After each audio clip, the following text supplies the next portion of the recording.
방 안에서 사무실에서 차 안에서 얼마든지 떠나는 여행. 성경 속 은혜의 장소로 여러분을 안내하는 묵상의 시간. 사랑의 뜰한 바이블 투어. 울산 극동 투어 찾아주신 여러분 감사합니다. 화요일 오전 9시에 라디오 앞에 모여주시면 출석 체크하고요. 성경 속의 여행지로 같이 떠나는데요. 오늘 투어를 인도해 주시는 가이드분, 우리들의 가이드 서요한 가이드 나오셨어요. 안녕하세요. 네, 안녕하세요. 가이드 서요한입니다. 매주 화요일마다 성경 속 장소로 우리 안내해 드리는데요. 투어를 떠나기 전에 오늘 역시 오늘의 여행지에 대해 퀴즈 나가겠습니다. 네, 역시 퀴즈를 맞춰야만 여행을 떠나는군요. 네, 오늘의 성경 속 장소, 이곳은 어디일까요? 예루살렘 성전의 동편에 위치한 문입니다. 문인데 동문이라고도 하고, 또 구약에서는 이 왕이 이 동쪽 문을 통해서 성전에 드나든다 그래서 왕의 문, 킹스 게이트라고 불리기도 하는 그런 문입니다. 아, 네. 목사님 늘 그랬듯이 잘 모르겠습니다. 네. 또한 이 문은 예루살렘 성전의 지성소에서 제일 가까운 외부 출입문으로 제사장들이 이곳으로 출입을 했다고 알려져 있고요.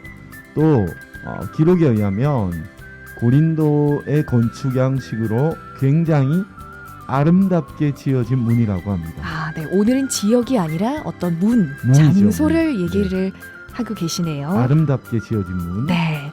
설명이 좀 더 필요할 것 같아요, 목사님. 아마 이렇게 힌트 드리면 아실 것 같은데, 사도행전 3장에 베드로와 요한이 이곳에 앉아서 구걸하던 안진뱅이를 일으켜 세우는 기적이 나타났던 곳으로 유명한 곳이죠.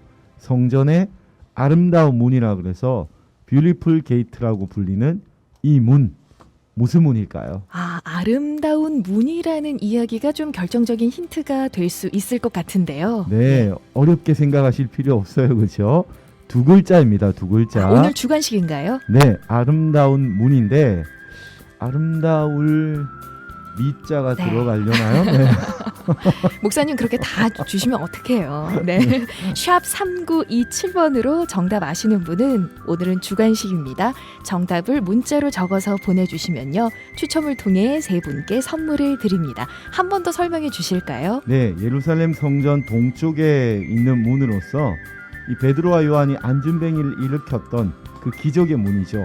아름다운 문, 뷰티풀 게이트. 두 글자입니다. 어떤 문일까요? 예, 우리가 흔히 아름다운 사람은 미인이라고 하고요. 그렇죠. 예, 그렇다면 아름다운 문은 정답을 아시는 분은 문자 샵 3927번으로 정답을 적어서 보내주시면 세 분을 선정해서 선물을 보내드리도록 하겠습니다. 문의 이름을 맞춰주시면 됩니다. 제사장들이 드나들기도 하고 또 왕의 문으로 불리기도 하고, 그러면서 또 성경 속에 아주 유명한 일화이기도 하죠. 안진뱅이가 일어났던 기적이 또 생겼던 그 문. 정답은 뭔가요? 네, 정답 많은 분들이 지금 맞춰주셨는데요. 정답은 미문입니다. 네, 미문이었습니다. 오늘 함께 이야기 나누며 또 우리가 묵상해볼 그 에피소드의 장소, 미문이었는데요. 네, 예루살렘 성에는 이제 여러 개의 문이 있었어요. 왜 우리나라도 서울에 가면 문이 여러 개 있잖아요, 그죠? 옛날에 이제 성문하니까 예루살렘 성에도 동서남북 사방으로 이제 여러 개의 문이 있었는데 그 중에서도 이 미문, 이제 동문이죠, 동문. 예루살렘 성전의 동편에 위치해 있어서 이제 동문이라고 불리는데.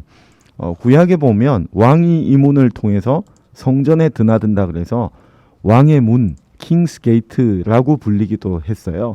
에스겔 43장에 보면 에스겔이 환상 중에 하나님의 영광이 이 동문을 통해 성전을 들어간다. 그것을 이제 보았다 그러거든요. 그래서 이 미문, 이 동문은요, 예루살렘 성전의 지성소에서 제일 가까운 외부 출입문이랍니다. 그래서 제사장들도 이곳으로 드나들고요. 또 제사 드리러 오는 사람들도 이 문을 통해서 성전 안뜰로 들어가서 제사를 드리게 되는 그런 문이었죠. 상당히 중요한 문이었네요. 그렇죠. 네.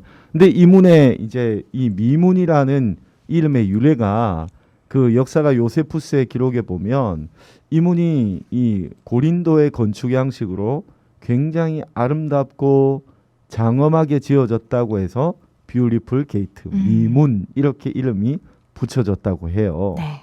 뭐 어떤 성경적인 의미뿐만이 아니라 실제로도 굉장히 아름다워서 미문이라고 지어진 거군요. 네, 예. 실제로도 굉장히 아름다웠던 것 같고요. 근데 그렇게 보기에만 아름다웠던 게 아니라 정말 신앙적으로 아름다운 그런 역사가 또 일어났던 곳으로도 우리에게 알려져 있죠.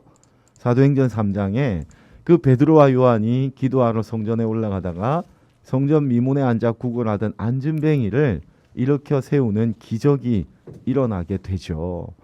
근데 왜 이 안진뱅이가 성전의 여러분들 가운데 그 미문에서 구걸하고 있었을까? 사람들이 이제 제사를 드리러 들어가는 문이잖아요. 우리도 이렇게 예배당 갈 때 보면은 마음이 이렇게 조금 경건한 마음으로 가잖아요, 그죠? 그러니까 아마도 대부분 그 제사 드리러 가는 사람들이 인색하지 않고 좀 좋은 마음으로 그런 마음으로 드나들다가 그 거린을 보고 아마 이렇게 적선을 많이 해주었을 것 같아요. 그러니까 말하자면 이 안진뱅이의 입장에서는 이 미문만큼 명당이 없는 거죠, 명당이. 네. 그래서 그 아름다운 문 앞에서 그런데 안타깝게도 오로지 얼마의 돈을 목적으로 해서 돈 얼마를 얻기 위해 날마다 거기에 나와 있었다는 겁니다. 네. 앞에 앉아 있었던 이유가 있었군요. 그렇죠. 네. 근데 베드로와 요한은 그 안진뱅이에게 그가 바라는 얼마의 돈이 아니라 은과 금은 내게 없다. 하지만 나사렛 예수 그리스도의 이름으로 일어나 걸으라 라고 했죠. 세상에 아무리 억만 금이 있어도 아무리 강력한 힘이 있어도 뭐 잠깐의 뭐 필요는 채워줄지 모르지만은 인생의 궁극적인 문제를 해결할 수 있는 것은 아무것도 없죠. 오직 예수 그리스도 그분의 이름만이 인생의 궁극적인 문제를 해결할 수 있다는 겁니다. 네. 생각해보면 성전 앞에 있는 거니까 돈보다 더 크고 놀라운 기적을 주실 수 있는 하나님이 어떻게 보면 바로 곁에 계시는 그런 곳인 거잖아요. 그것이 네. 참 안타까움이죠. 그 아름다운 문, 그 성전의 미문, 명당 자리에 앉아서 하나님의 은혜를 구하지 않고 오로지 이제 돈만을 구하고 있으니까 아마 오늘날에도 이 성전 미문의 안진뱅이처럼 돈을 삶의 유일한 목적으로 삼고 돈만을 추구하면서 살아가는 그런 분들이 많이 있는 것 같아요. 하지만 오직 예수 그리스도의 이름이 우리 삶의 능력이고 유일한 소망인 것을 믿고 오늘도 예수님을 의지하고 승리하는 우리 모든 방송가족분들이 되면 좋겠습니다. 네. 미문에 대한 이야기 나누는 동안 또 2711번님께서 아멘 이렇게 또 마음으로 화답을 하셨는데요. 네. 네. 사실 우리도 뭐 당장 눈앞에 일이 많고 힘들면 주님이 아니라 그 문제를 좀 절실하게 집중해서 볼 때가 있잖아요. 예.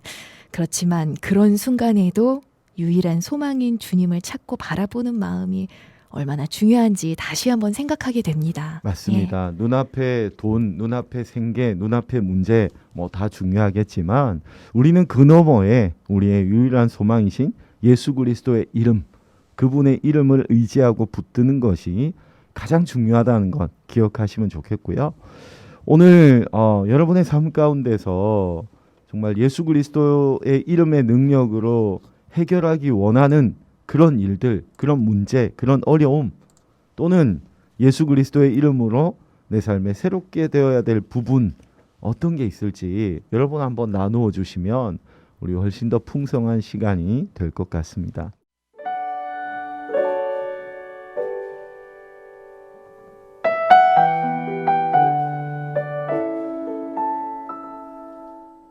아침의 기도.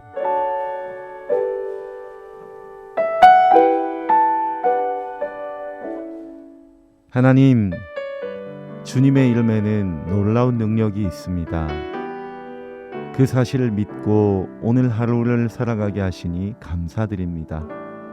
오늘도 저는 주의 이름을 부르며 간구합니다. 예수님의 이름은 구원의 이름, 승리의 이름입니다.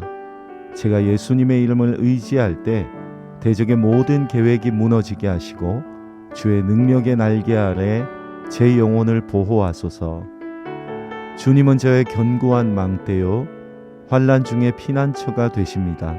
아침에 눈을 뜨며 하루를 시작했지만 주님의 은혜를 의지하지 않고서는 저는 한순간도 안전할 수 없다는 것을 압니다. 오늘도 예수님의 이름을 부르며 나아갑니다. 예수님은 제 삶의 주인이시며 이 하루 가운데 일어나는 모든 일의 주관자이시기 때문입니다. 여호와의 이름은 견고한 망대라. 의인은 그리로 달려가서 안전함을 얻느니라. 잠언 18장 10절 말씀. 아멘. 오늘 저도 사랑의 뜰은 함께하고 또 목사님과 방송 가족들과 예수님 이야기 나누다 보니까요. 어느덧 또 마음이 가라앉게 되고 네. 더 기도하는 마음이 생기게 되네요. 네. 슬픈 마음 있는 우리에게, 여러 가지 마음이 있는 우리에게 예수님의 이름이 소망이 됩니다. 오늘 하루 그런 복된 하루 꼭 보내시면 참 좋겠어요. 다음 주 화요일에도요, 또 어느 지역으로 또 은혜로운 성경 여행을 떠날지 기대해 보면서 사랑의 뜰한 화요일의 순서 마무리합니다. 지금까지 제작 진행의 김보령이었고요. 저는 열린문교회 서요한 목사였습니다. 지금 극동방송을 듣게 하세요. 그리고 기도하세요. 기적이 일어납니다. 우리는 지금 생명을 생명을 전하고 전하고 있습니다. 있습니다.